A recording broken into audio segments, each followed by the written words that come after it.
হয়ে গেল রান্না ফুলকপি আর আলু দিয়ে গরুর মাংসের ঝোল তরকারি।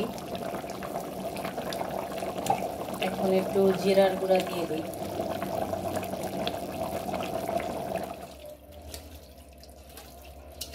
হাতে মেখে গরুর মাংস রান্না করব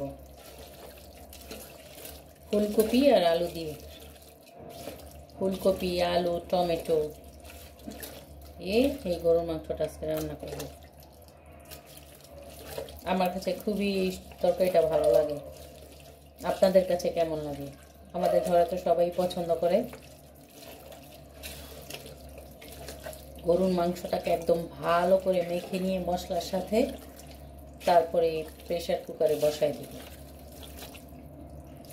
এখানে 1 কেজি গরুর মাংস আছে, গরুর রানের মাংস।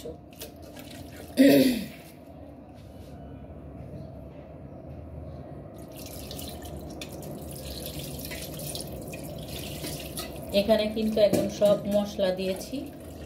মশলা দিয়ে যত মশলা লাগে মাংসতে যা যা দিতে হয় সব প্রকার মশলা দিয়ে ঘরে যা যা ছিল পানি দিয়ে এবার বসিয়ে দিব।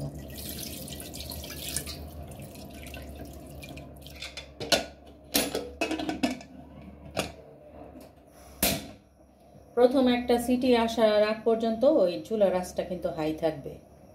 তারপর আপনারা যদি মাংসটা আস্তে আস্তে সিদ্ধ করতে চান তাহলে একদম চুলার আঁচটা কমিয়ে দিতে হবে। তারপর আস্তে আস্তে 2টা একটা সিটি দিলে কিন্তু মাংসটা সুন্দর সিদ্ধ হয়ে যায়। ফুলকপি আর আলু দিয়ে মাংসের ঝোল তরকারি।